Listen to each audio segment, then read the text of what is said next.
Hello. కానమూకు కథావచనం మోహనవచనం పరిజ్ఞాన హితబాండం నిత్య చదువరి శ్రోతలకు ఆహ్వానం. నమస్కారం. చదవదగునెవరు రాసిన తదుపరి చదివిన వెంటనే మరువక పలువురికి వినిపింపబూనిన అదియే పరిజ్ఞాన హితబాండమౌపో మహిళ మోహనవచనమై విరాజిల్లు. పరిజ్ఞాన హితబాండం లక్ష్యం ప్రతివారీ సమాచార హక్కు. ఆస్ఫూర్తితోనే ఇప్పుడు బొల్లోజు బాబా విరచిత నివాళి రచనగా త్రిరాచౌ 138వ జయంతి 82వ వర్ధంతి ఆ సందర్భ పురస్కారంగా ఈ అంశం. 56 సంవత్సరాలే జీవించాడు త్రిపుర్నేని రామస్వామి చౌదరి. ప్రముఖ హేతువాది. వారి విశేషంగా హేతువాద దృక్పథంతో విరచించినటువంటి హేతువాద పునాది త్రిపుర్నేని శంభుక వధ. భారతీయ తాత్విక చింతనలో భావవాదం, భౌతికవాదం వేదకాలం నుంచి సమాంతరంగా ప్రయాణిస్తూ ఉన్నాయి.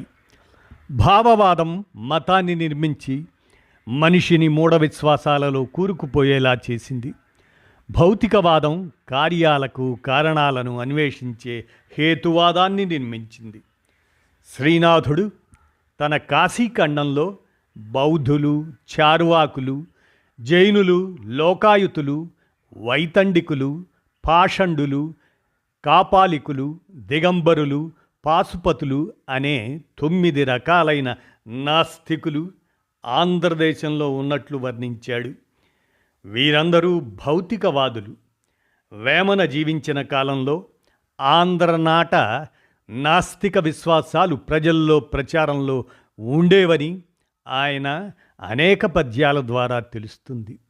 ఆధునిక కాలంలో స్వామినేని ముద్దు నరసింహనాయుడు, గురజాడ అప్పారావు, కందుకూరి వీరేశలింగం, త్రిపుర్నేని రామస్వామి లాంటి వారు అంధవిశ్వాసాలను, మతమౌఢ్యాన్ని ఖండించి హేతువాద భావాలను ప్రచారం చేసిన క్రాంతదర్శులు.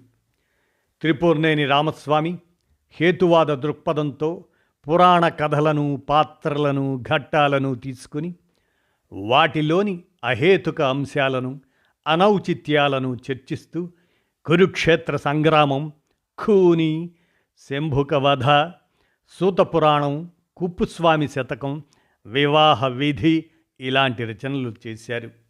వీటిలో 1920లో రచించిన శంభుక వధ ఆ నాటకం ఎంతో సంచలనాన్ని సృష్టించి నేటికి ఆధునిక ఆంధ్ర సాహిత్యంలో ఒక నిరుపమాన రచనగా నిలిచింది.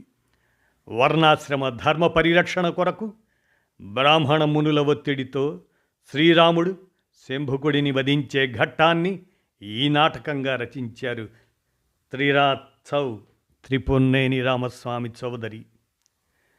శంభుక వృత్తాంతం రామాయణ ఉత్తరకాండలోనిది. రామరాజ్యంలో అకాల మరణాలు ఉండేవి కావు. ఒకనాడు ఒక బ్రాహ్మణుడు తన కొడుకును కోల్పోయాడు. యస్య రాష్ట్రే నృపాలస్య తురీయస్య తపోదన తత్ర తద్యం భవత్యేన విప్రభాలస్య మారణం. ఏ రాజ్యంలో శూద్రులు తపస్సు చేస్తారో అక్కడ బ్రాహ్మణ కుమారులు అకాల మరణం పొందుతారని స్మృతివాక్యం.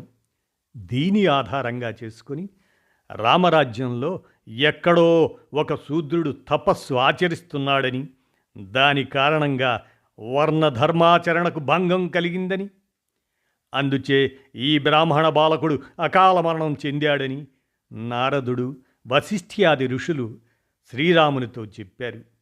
రాముడు తన వాయువాహనంపై నేరస్తుని కొరకు రాజ్యమంతా గాలించాడు. దక్షిణాదిన ఒక సరస్సు తీరంపై శంభుకుడనే ఒక శూద్రుడు తలక్రిందులుగా తపస్సు చేస్తున్నట్లు గుర్తించి రాముడు అతని శిరస్సు ఖండించాడు.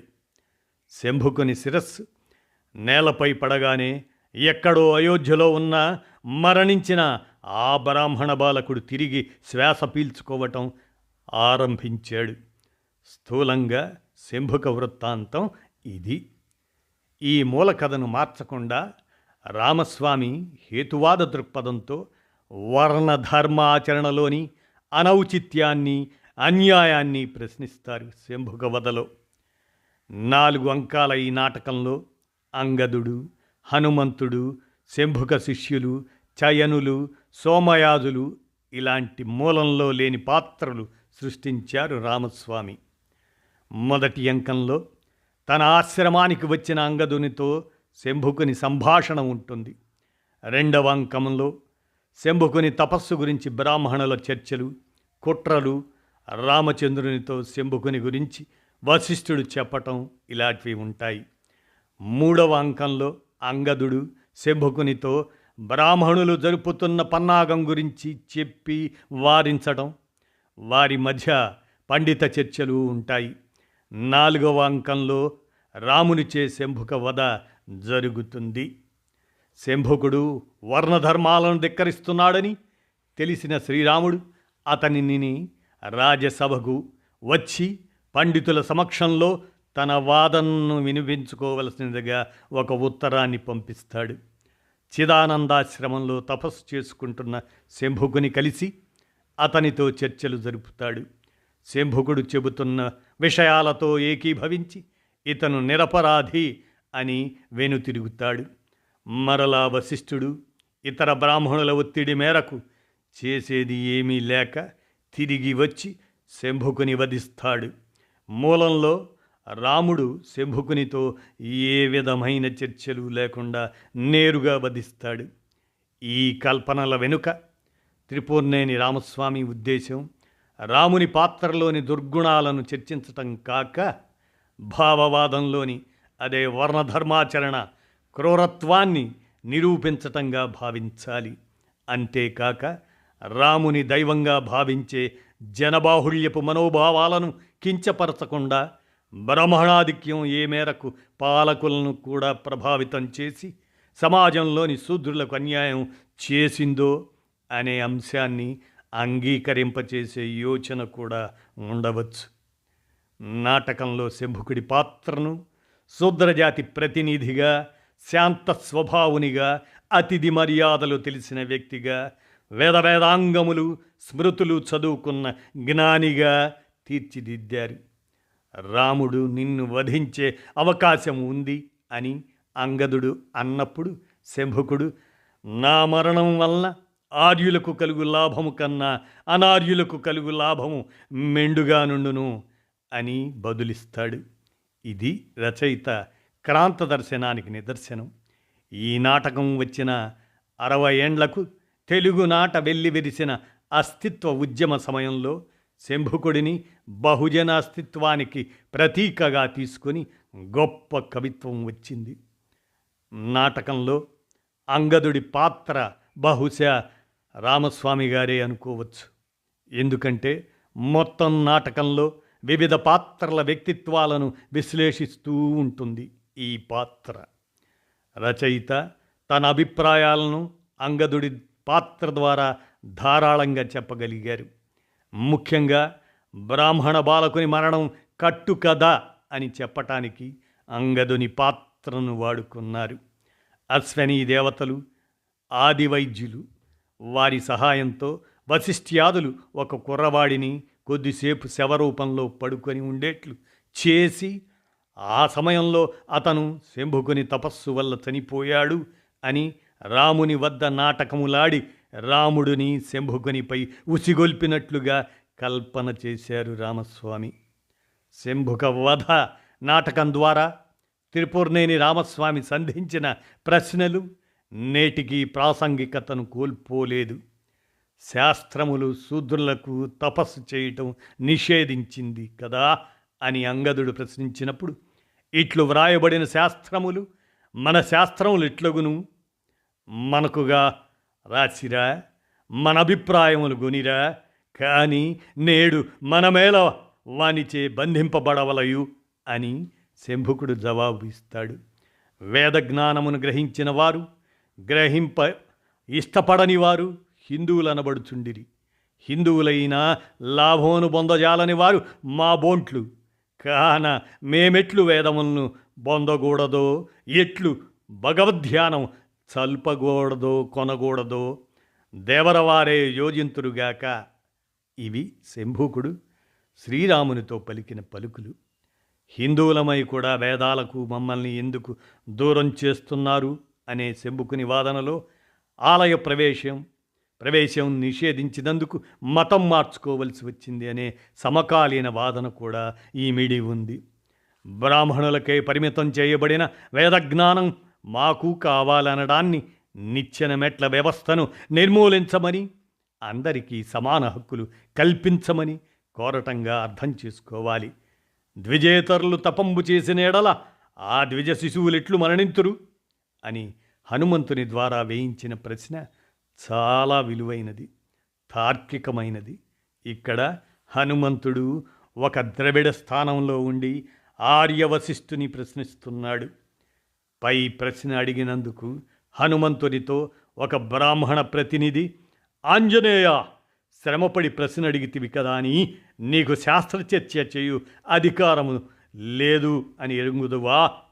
మా బోంట్లు ధర్మసూక్ష్మములు నీకు చెప్పనత తగదు, నీవు వినను తగదు అంటూ త్రిపుర్నేని రామస్వామి చెప్పించిన సమాధానం హిందూ మతంలో శతాబ్దాల పాటు నడిచిన బ్రాహ్మణాధిక్యతకు అద్దం పడుతుంది. 80ల తరువాత రైట్ వింగ్ రాజకీయాలు ప్రబలం అవటం వల్ల ప్రజలు మరింత అంధవిశ్వాసాల్లోకి కూరుకుపోవటం జరుగుతుంది. ఉన్నత స్థానంలో ఉన్న నాయకులే వినాయకుడిని చూపించి మన పూర్వీకులకు ప్లాస్టిక్ సర్జరీ తెలుసని మాట్లాడుతున్నారు. ఒక మంత్రి న్యూటన్ నియమాలు వేదాల్లో ఉన్నాయంటాడు. మరొకరు ఆవు ఆక్సిజన్ తీసుకొని ఆక్సిజన్ ఇస్తుందంటాడు. ఈ వ్యాఖ్యలు అనాలోచితమైనవి కావు. అవి రైట్ వింగ్ రాజకీయాలకు ఉపయోగపడే అంశాలు. నాయకులు తమ రాజకీయ లబ్ధి కొరకు ప్రజలను పోలరైజ్ చేయటానికి వీటిని పదే పదే వల్లిస్తున్నారు. నేటి యువత వీరి వలలో చిక్కకుండా ఉండాలంటే యుక్తాయుక్త విచక్షణ కలిగిన శాస్త్రీయ దృక్పథం ఉండటం అవసరం. ఇలాంటి రాజకీయ సామాజిక నేపథ్యంలో త్రిపుర్నేని రామస్వామి సాగించిన హేతువాద పోరాటం ప్రాసంగికత మరింత పెరిగింది. రామస్వామి రచనల్లో దైవదూషణ కనిపించదు. భావవాదపు అహేతుక, అమానవీయ అంధవిశ్వాసాలను, కుట్రలను మాత్రమే ఖండించారు తప్ప ప్రజల విశ్వాసాలను గాయపరిచేలా రచనలు చేయలేదు. ఈ నాటకంలో కనిపించేది బ్రాహ్మణిజంపై ద్వేషమే తప్ప బ్రాహ్మణ ద్వేషం కాదు. ఈ లక్షణాలను సమకాలీన హేతువాద వ్యాఖ్యాతలు అలవర్చుకోవలసిన అవసరం ఎంతైనా ఉంది అంటూ బొల్లోజు బాబా, వీరు ప్రముఖ హేతువాది కూడా, మరి త్రిపుర్నేని రామస్వామి గారి 138వ జయంతి, అలాగనే 82వ వర్ధంతి జనవరి 2025 సంవత్సరంలో చోటు చేసుకున్న సందర్భంలో ఈ అంశాన్ని త్రిరాచౌ 138వ జయంతి, 82వ వర్ధంతి అంటూ బొల్లోజు బాబా విరచిత నివాళి రచనను మన కానమోకు కథావచనం శ్రోతలకు మీ కానమోకు స్వరంలో వినిపించాను. విన్నారుగా? ఆలోచించండి. ధన్యవాదాలు.